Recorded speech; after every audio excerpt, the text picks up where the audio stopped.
Iya. Oke, kita coba buka ya. Tahun 2021 berarti ya, Fahmi ya. Iya, Pak. Oke, berarti saya salah. Oke, kamu tulisan saya ikutin tulisan kamu. Ini berarti ya, yang terbaru berarti ya, tahun 2021. Kemudian kita akan lihat. Ini kan ya. Iya, Pak. Oke. Kamu di English as a foreign language, the interplay. Oh, berat ini. Coba kita lihat.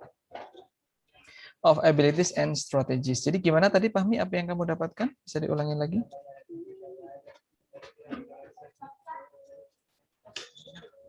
Yaitu, Pak. Yaitu apa Fahmi? Tentang apa sih namanya?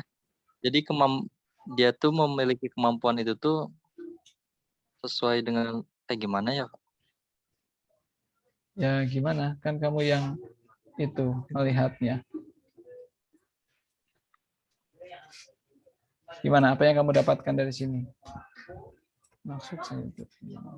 Oh, jadi kemampuan mereka itu ditentukan oleh strategi mereka masing-masing gitu ya, Pak? Kenapa ini? Maksud saya bukan itu. Oke. Jadi gimana kemampuan mereka itu? Oke, kita lihat dari abstraknya ya. Ya.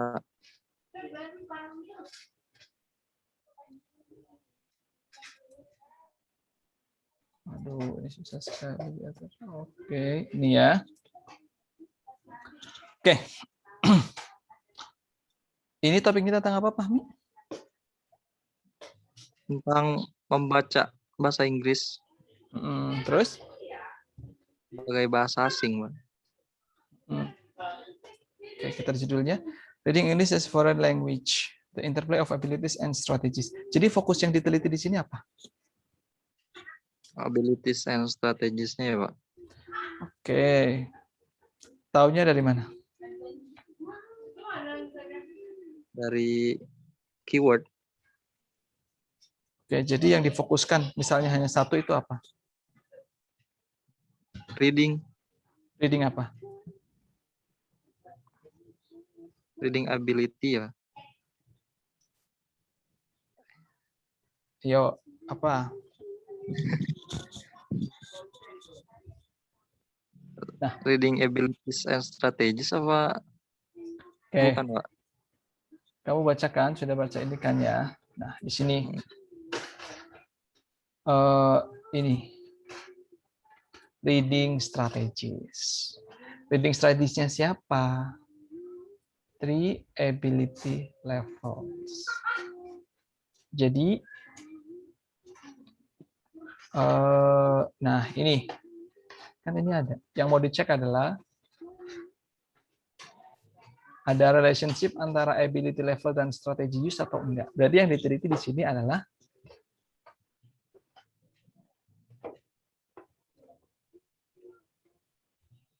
kami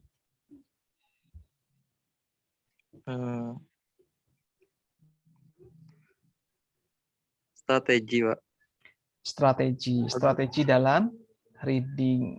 Nah, ini di sini disampaikan ada 92 students yang mengambil reading comprehension class.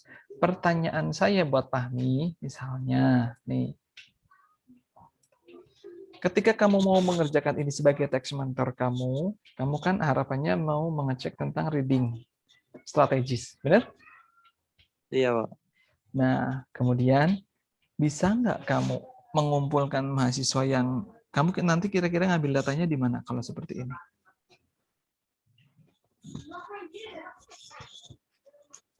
Iya, Pak.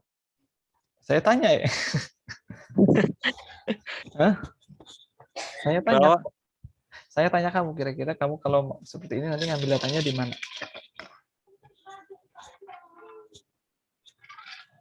Di sekolah mungkin, Pak. Oke, pertanyaan saya selanjutnya adalah, memangnya di sekolah ada kelas reading?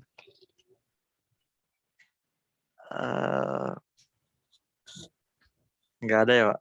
Nggak tahu, kan saya nggak ngajar di sekolah. Ada nggak? Adanya Inggris Nah, aja. satu, yang kedua itu. Kemudian ada nggak TOEFL di sana? Nggak ada, Pak.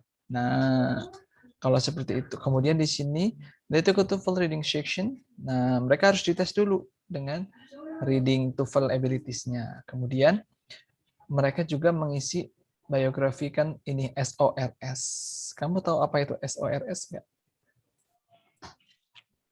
SORS, Pak. Mm-mm. Macam kuesioner gitu ya, Pak? Apa isinya? Kurang tahu, Pak. Nah, ini harus dipelajari juga. Ini statistical analysis digunakan, jadi menggunakan statistik analisis gitu. Di situ juga menggunakan statistical significance. Nah, ini pertanyaannya oke lah, ini bisa dipelajari. Pertanyaannya adalah ketika kamu nanti akan mengikuti ini, boleh-boleh aja. Nah, maka kita lihat di sini di bagian bawah. Nah, sebelum metode kan pasti ada, ini kan metode ya. Iya, Pak. Pasti ada ini, ada pertanyaan nih. Inilah research question-nya. Nih, the study seeks to answer the following questions. Bagaimanakah siswa ini menggunakan reading strategies? In what order? Nah, kamu nanti punya akses nggak ke kelas reading? Kalau Mbak punya sih silahkan saja. Bisa dipakai. Kemudian, apakah reading ability ini level mempengaruhi strategi yang digunakan? Nah, nanti kamu pertanyaan saya buat kamu itu, kamu menentukan reading ability-nya dari mana?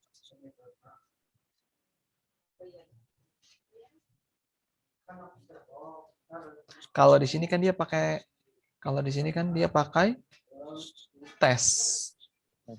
Nih, untuk menentukan reading ability-nya. Gitu. Kalau tadi dites dulu pakai TOEFL. Nah, kalau kamu bagaimana? Nanti kan harus tahu.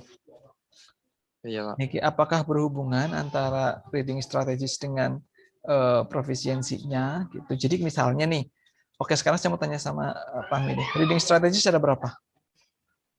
Yang kamu tahu? Reading strategis itu yang semacam scanning gitu, bukan, Pak? Nggak tahu. Saya akan tanya kamu. Belum baca-baca lagi, Pak. Nah, jadi kalau kamu belum baca, kamu belum akan tahu. Itulah fungsinya kamu baca dulu. Nah, kalau kamu Iya. lihat di sini, ini pasti ada nih di bagian sini nih. Introduction, bla bla bla. Reading strategies, coba reading strategies. Nih. Several studies reading strategies. Oke. Nah, ini di sini tidak disebutkan secara detail ya.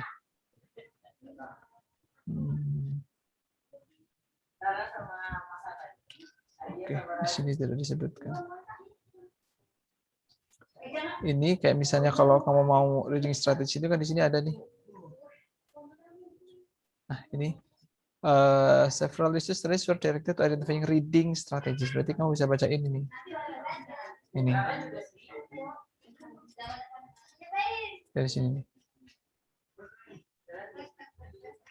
Reading strategies, their taxonomies, and issues affecting their use. Jadi kalau mau tentang reading strategies, kamu baca ini. He 2008, Lee Thompson 2008. Kita lihat ke bawah. Jadi kalau kamu mau tahu apa itu reading strategies, kamu harus baca punyanya si ini. Nih. Ini sama ini nih. Ini nih. Ini sama ini. Sudah pahami ya? Nah, gitu. Iya, Pak. Nah, terus di sini itu juga tentang, nah dia itu metodenya itu instrumennya nih menggunakan SORS. Kemudian menggunakan tes TOEFL. SORS-nya itu dibuat itu dari ini. Mengadaptasi dari sini. Gitu. Ya ini sih bisa-bisa aja ya, kamu nanti sederhanakan gitu. Findings-nya ada, coba kita lihat cara data analisisnya. Kemudian SPSS.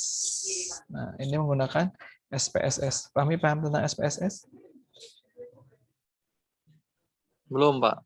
Nah, ini bisa juga dipelajari. Jadi kamu lihat dulu, bisa nggak ya kira-kira mengerjakan itu gitu. Nah, oke, ini juga lumayan sih bisa dipakai nih, bisa. Tapi kamu harus pahami Jadi benar-benar. Gimana? mentor teks itu benar-benar yang bakal jadi acuan gitu ya, Pak? Iya, ini sebenarnya bisa dipakai, tapi kamu harus baca. Jadi ketika kamu melihat ini nih, kamu harus paham tentang reading strategies. Oh, Oke. kirain saya tuh kayak semacam referensi gitu, Pak. Nanti jadi judulnya kita yang tentuin sendiri. Benar. Jadi ini tuh sebagai text mentor itu nanti yang mengajarkan kalian. Sekarang gini, ketika kamu mau membahas tentang reading strategies, ini juga bisa. Ini kan di sini mengecek tentang reading strategies, ada hubungannya nggak sih reading strategies yang digunakan oleh siswa dengan level Inggris mereka.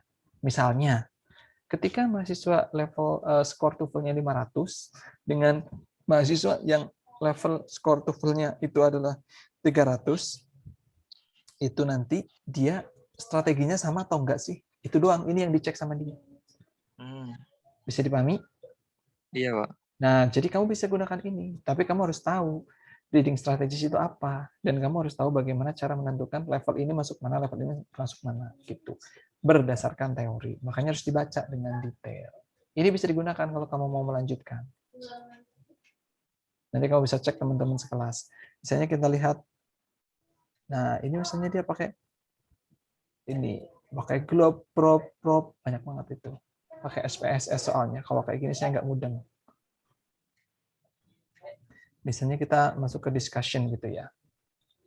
Nah, ini ada globe, ada prop, ini semuanya itu adalah teori seseorang. Gitu. Conclusion-nya misalnya oke. Ini kan adalah teori tadi ada globe and prop di atas sebenarnya. Di sini nih. Di data analisis mana ya tadi ya? Nah, nih. Di atas sini nih. Bentar. Ini ya. Ini nih. Oh, ini loh. The second. Ini dari sini berarti. Ini. Global Reading Strategies Section. Globe. Jadi kalau si teorinya reading strategy sectionnya globe itu ada 13. Bisa dipahami? Jadi kalau pakai teorinya dia, itu ada 13. Contohnya, misalnya salah satu strategi, ini contohnya. Kemudian yang kedua, second set yang kedua itu problem solving strategies. Disingkat dengan PROB. Ini terdapat 8 strategis. Localized, focus strategies, dan seterusnya. Kemudian yang ketiga itu adalah section support strategy section atau SUP. Oke.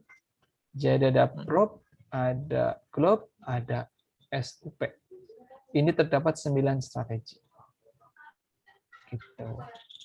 Jadi ini apa, Dik? Kau harus baca di sini pelan-pelan. Bla bla bla. Nah, ini.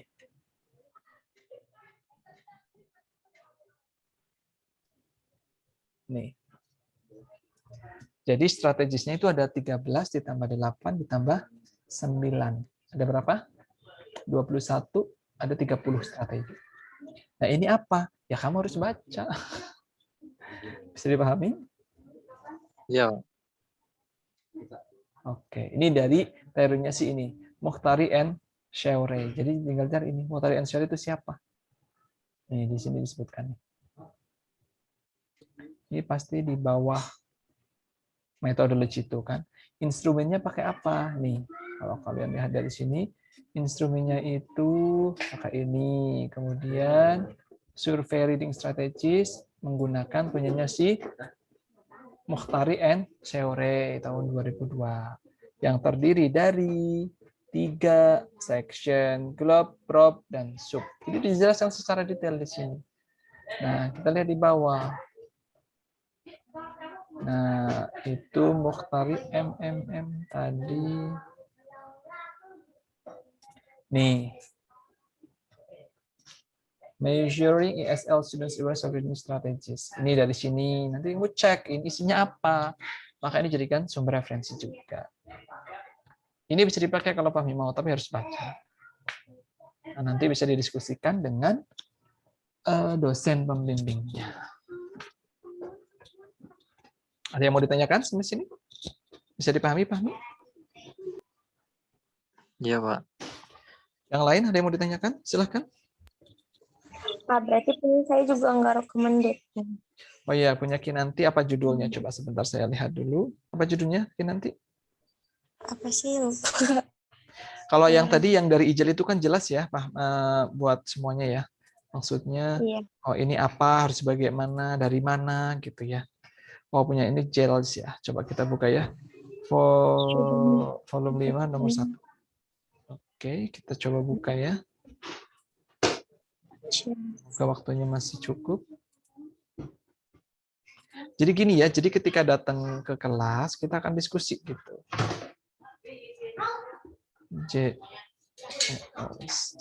Jels apa JELS? Umsida atau IAIN Kediri? JELS. Ada L-nya, Pak. Oh, berarti itu dari IAIN Kediri ya? Iya. JES.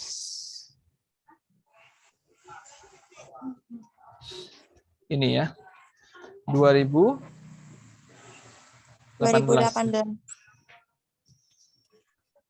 Loading ya.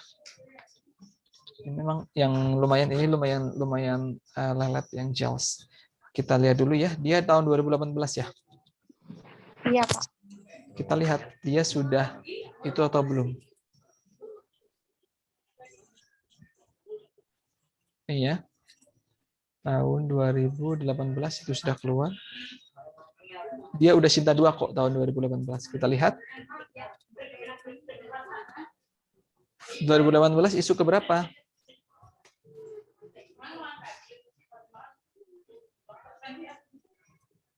Oke, nanti isu nomor 1, Pak. Nomor 1 ya. Nomor 1 ini belum kayaknya. Sinta 2 itu dari volume 2018, Sinta 2-nya dari sini nih. Kita tadi coba lihat ya. Iya. Tapi kita lihat dulu coba. Nih, kalau kalian pernah lihat ini di sini ada namanya ya. Nah, waktu itu Fadiat masuk ke sini tapi ditolak. Nih, ada akunnya di sini karena saya simpan. Di sini ditolak setelah revisi 2 kali. Belum rezekinya. Apa judulnya tadi? Itu, Pak. Students perception. Orai, ini ya. Nah, ini nih. Oke, kita cari PDF-nya. Kita lihat. Oke, ini ya. Nah, pertanyaan saya, ini kan jadi student perceptions. Student perception tentang apa? Penggunaan Orai di CLL method. Tahu Orai kan ya? Tahu nggak Orai itu apa? Iya. Apa? Aplikasi. Aplikasi untuk? Speaking. Oke. Pertanyaan saya sekarang kembali ke Kinanti. Menurut kamu, di mana kamu bisa mengambil data tentang speaking yang menggunakan Orai?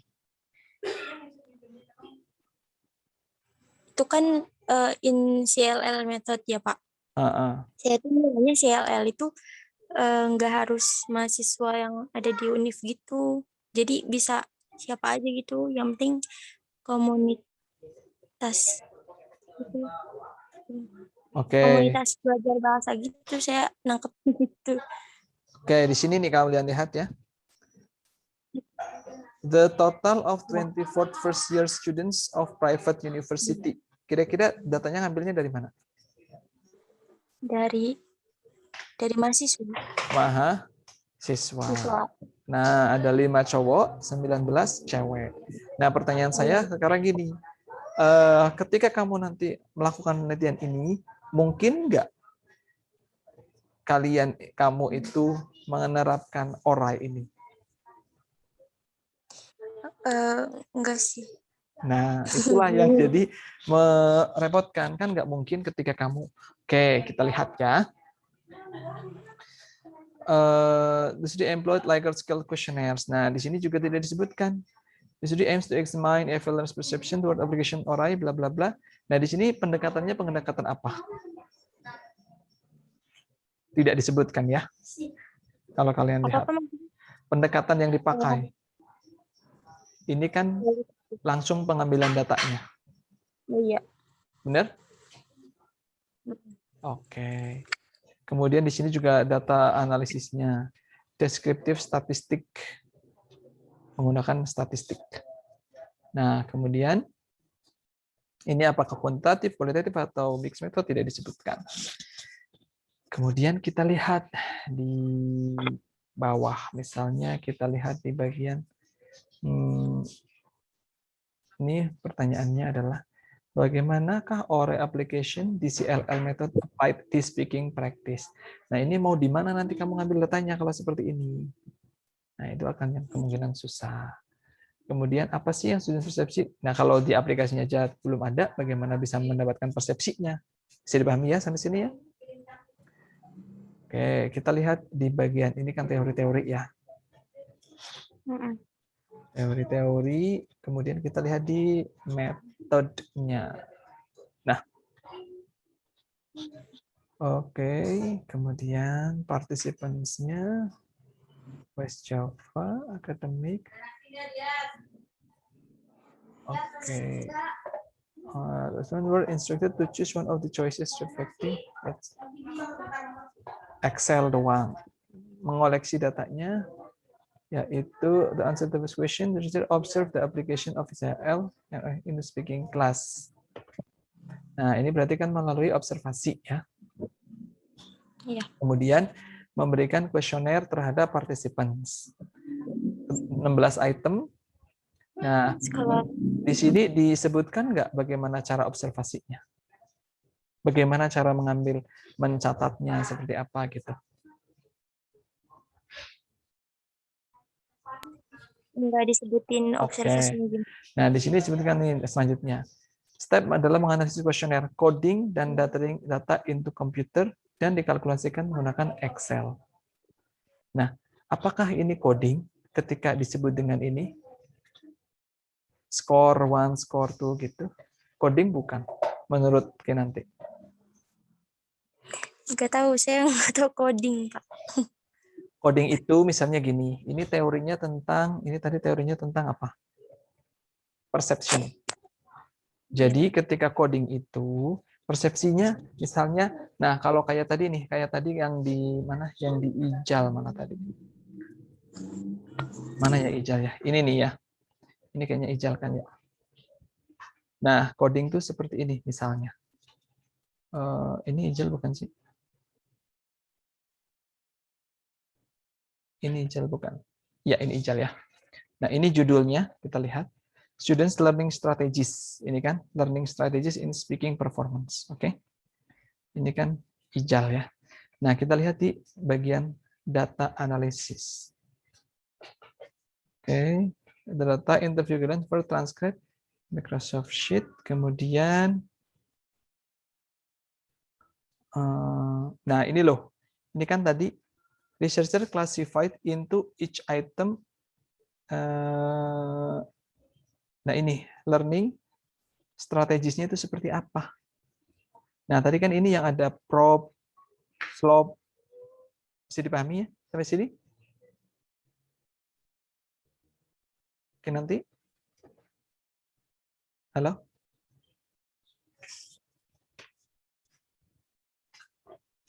Ini hilang ya nanti. Nah di sini ini tidak disebutnya dengan codingnya. Jadi kayak misalnya gini. Ini kan di sini disebutkan tadi coding. Mana tadi? Analisis. Coding. Codingnya menjadi apa? Itu harus disebutkan di sini. Gitu. Nah, ketika disebutkan coding, maka coding itu harus menyesuaikan dengan teori yang ada di sini. Teori di sini adalah tentang perception. Ada nggak teori tentang perception? Sebentar. Di bagian literatur review, kita lihat. CLL method. Nah, bla bla bla, CLL method in speaking class. Teorinya apa di sini? Nggak ada teori yang menyebutkan bisa dikodingkan. Itu tidak ada. Judulnya ini adalah students perception, tapi tidak ada teori tentang students perception. Bisa dipahami nanti? Iya. Nyambung nggak sampai sini penjelasan saya? Juga. Jadi dia bilang Pak. students perception, tetapi di sini itu tidak ada yang dimaksud dengan persepsi itu apa di literatur review-nya. Tuh, literatur review cuman view of CLL. Kemudian method in speaking class.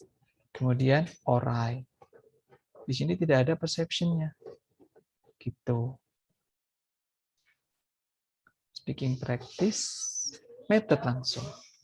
Jadi kalau coding misalnya gini nih, kalau kalian bilang saya mau ngecek nih persepsi mahasiswa tentang penggunaan ini. Nah, persepsi itu pengklasifikasinya pakai apa gitu. Teorinya siapa yang dipakai gitu. Jadi codingnya nanti menyesuaikan dengan itu. Bisa dipahami? Iya, Pak. Oke. Ada yang mau ditanyakan lagi? Jadi kalau saran saya sih ini satu, ketika menerapkan orai di dalam kelas, itu kelas speaking yang mana? Nanti kamu akan menemukan kesusahan. Nah, yang kedua, jadi gini, ketika kalian hendak mencari sebuah penelitian, artikel, carilah yang kalian temukan, hadapi di sekitar kalian. Misalnya saya akan coba nanti. Permasalahan kamu apa ketika kuliah? Bentar saya. Sekarang. Iya, yang kemarin-kemarin juga boleh.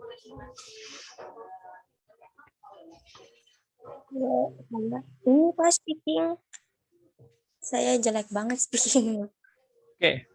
Misalnya kalian mau cari dari sini. Ya udah, kalian fokus aja di speaking. Kemudian kalian cari di sini nih. Sebentar. Ketika seperti itu, kalian coba speaking. Coba aja speaking, keluarnya apa. Ya udah, ini aja yang dibahas. Autonomous learning process, public speaking, social agency. Itu kan bisa. Kalau misalnya kalian mau cari di tempat lain, misalnya kalian mau cari di Cielek misalnya di sini nih. Aduh, masih loading ya. Misalnya kalian mau cari, udah keluar nih. Misalnya mana searchingnya? Ada 10 menit lagi ini habis ya. Jadi kalian itu carinya itu, nah ini ya, speaking. Nah, yang ada di title saja, kemudian search. Nah, tuh 2018, 2019. Jadi kalau seperti ini saya sarankan ambil yang ini. Ini bisa nih. 2020. A study of anxiety experienced by EFL students in speaking performance. Ini kan bisa. 2020. Ini juga bisa nih, round robin technique. Nah, ini bisa nih, misalnya. Kita lihat abstraknya ya, 2019. The prestige of authentic assessment in EFL speaking classroom. Ini bisa juga. 2019 kan. Misalnya di sini. Nah, kita lihat satu-satu ya. Nih, misalnya yang ini. Ini kan round robin teknik bisa speaking skill atau enggak. Nah, ini kalian lihat, ini memungkinkan nggak untuk kalian terapkan. Kemudian kalian bandingkan dengan yang ini. Misalnya, authentic assessment in an EFL speaking classroom. Nah, ini misalnya bla bla bla. Nah, ini. Nah, Visit itu bertujuan untuk menjelaskan apakah authentic assessment itu sudah diaplikasikan atau belum di kelas speaking. Ini bisa dikerjakan. For an English teacher, nah ini cuma satu guru yang dicek. 28 siswa di junior high school dengan menggunakan descriptive qualitative approach, menggunakan observasi dan dokumen analisis. Cuma 2 yang dipakai. Nah, ada beberapa cara yang digunakan. Nah, ini ya hasilnya. Studi itu menyampaikan bahwasannya guru itu menggunakan beberapa tipe aktivitas untuk mengecek siswanya, yaitu attitude assessment, language assessment, dan lain sebagainya. Hasilnya, authentic assessment is visible way to assess students speaking skill. Gitu. Bisa dipahami sampai sini untuk mencari informasinya? Iya, Pak. Paham? Itu yang authentic assessment. Misalnya yang di sini anxiety. Nah, anxiety berarti kebingungannya. Nah, kalau yang ini lumayan susah nih. Ini menggunakan kuesioner yang diadopsi dari ini, dari sini nih. Gitu. Kemudian dianalisis menggunakan skalanya ini, kemudian dipresentasikan. Nah, ini juga bisa kalau kalian mau. Tapi harus pelajari ini apa sebenarnya, seperti itu. Bisa dipahami ya. Jadi ketika kalian oke, saya kayaknya bingung deh. Jadi kalian silahkan gunakan WhatsApp itu. Misalnya kita nanti bilang, Pak, saya mau mengecek tentang speaking karena kayaknya kok saya speakingnya susah. Kemudian jadi kalian silahkan langsung searching. Misalnya nggak searching dari situ, dari misalnya langsung mau kalian sukanya ijal, di ijal langsung boleh. Misalnya sukanya silet, di silet langsung juga boleh. Misalnya kalian tidak suka itu, misalnya mau langsung dari Google Scholar juga boleh. Tetapi ketika dari Google Scholar itu nanti kalian harus mengecek ini sudah terakreditasi atau belum ya gitu. Nah kemudian kan tanyakan, Pak kalau ini kalian pahami, kemudian kalau bingung silahkan diobrolkan. Ini bulan ini, akhir bulan ini itu sudah masuk UTS. Setelah UTS, kalian itu sudah akan dikirim ke pembimbing 1 dan pembimbing 2. Dan kita pertemuan hanya akan membahas kalian ada masalah enggak, apa yang kalian bingungkan, seperti itu. Bisa dipahami sampai sini? Iya, Pak. Ada yang mau ditanyakan? Jadi kalian harus segera memantapkan gitu ya. Gunakanlah WhatsApp group itu untuk diskusi gitu. Ya, gimana Kinanti? Enggak, Pak, saya mau tanya judul yang tadi, Pak. Yang tadi apa? Yang ambil datanya dari satu guru sama 24 siswa itu judulnya apa? Oh, yang ini ya. Mana ya tadi ya? Tadi nggak kelihatan soalnya judulnya. Oh gitu. Ini nih 28 siswa. Oh, 28. Iya itu. Boleh lihat judulnya, Pak. Nih. Nah, kalau ini authentic assessment, ini bisa nanti kalau hubungannya dengan assessment. Jadi judul yang kalian pilih itu akan menentukan kira-kira siapa dosennya yang nantinya akan dijadikan pembimbing. Bisa dipahami ya? Gitu. Oh, iya. Nah, kalau kamu Siki nanti memang mau tentang authentic assessment, silahkan kamu lihat video-video yang saya ajar di mata kuliah language assessment, English language assessment. Itu juga ada tentang authentic assessment. Gitu. Bisa dipahami ya? Jadi kalau kalian gimana? Kita bisa menulis nggak? Itu nanti kalian akan diskusi dengan prodi, dan dalam hal ini nanti akan diskusi dengan saya. Nah, nanti kalian siap atau tidak siap itu tergantung dari judul kalian. Kalau memangnya kalian ketika nanti diskusi dengan saya masih bingung, itu pasti nanti kalian belum bisa mendapatkan pembimbing. Jadi siapa yang sudah mantap, udah yakin, itu yang akan paling cepat mendapatkan pembimbing. Gitu. Kalian milih, tapi saya yang menentukan. Karena saya menentukan berdasarkan judul yang ada. Oh, misalnya linguistik. Oh, kalau linguistik itu bukan jatah saya. Jatahnya adalah Pak Alan atau Pak Fauzi. Nah, gitu. Misalnya lagi tentang teknologi. Teknologi itu tentang siapa? Jadi teknologi itu nanti bisa ke Pak Erik. Oh, misalnya tentang pengajaran grammar, oh nanti ke Bu Inong. Gitu. Kalau tentang assessment, dengan saya. Gitu. Tentang young learners dengan Bu Yani. Tentang reflective practice dengan Bu Nuraini. Gitu. Tentang culture bisa dengan saya. Gitu. Bisa dipahami? Jadi, kalian itu ketika nanti ada pembagian, kalian sudah harus mantap. Pak, saya mau ngambil ini, judulnya ini. Oke, berarti kalau kamu sudah mantap, kamu sama dia. Gitu. Kalau yang belum mantap, masih bingung, nah itu yang repot. Kalian kalau bisa dipahami ya semuanya ya. Jadi kalau kalian nanti masih bingung, kalian tidak mulai belajar membaca. Jadi sebelum pembagian ini terjadi, kalian benar-benar pahami. Kalau bingung, silahkan tanyakan di WhatsApp group. Karena nanti ketika sudah mulai pembagian, itu nanti sudah mulai dengan pembimbing 1 dan 2. Gitu. Sudah pahami ya? Nah, tapi Pak, berarti ini bisa kan judulnya? Gimana? Yang ini bisa dijadiin teks mentor? Bisa. Kalau ini bisa. Karena dia publish di tahun 2019 itu sudah. Kalau kita lihat di sini. Kemarin itu, ya Pak. Kemarin kenapa? Kemarin itu saya baca 2 artikel, dan yang paling paham itu yang tadi. Saya baca-baca yang satunya lagi nggak mudeng-mudeng gitu, Pak.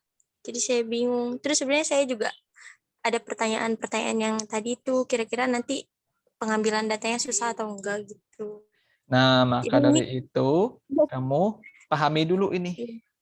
Nah, maka kamu harus pahami dulu. Kalau dilihat dari sini, nah jadi gini ya. Ketika ini kamu baca, ketika kamu mau udah baca ini tujuannya apa, kemudian kira-kira nanti pengambilan datanya di mana, kan jadi tahu tuh. Nah, kemudian kalian tanya, Pak, kalau saya mau ambil kayak gini, ini bisa dimodifikasi enggak? Oke, misalnya ya, ini waktu kita tinggal kurang dari 1 menit. Ini kan mengenai tentang salah ini ya, authentic assessment. Nah, di sini itu bla bla bla bla bla. Nah, ini kan menggunakan observasi dan dokumen analisis. Kan cuma kalian observasi, kemudian dokumen analisis ini bisa diganti. Misalnya observasi diganti dengan interview, itu bisa. Inilah yang kalian diskusikan dengan saya gitu. Selama kalian sudah tahu, Pak, saya mau ini, tujuannya ini atas dasar ini. Kira-kira kalau pengambilan datanya pakai ini boleh nggak ya, Pak? Gitu. Bisa dipahami ya? Iya, Pak. Sure. Gitu. Jadi jangan diam saja. Oke. Kalau ada pertanyaan.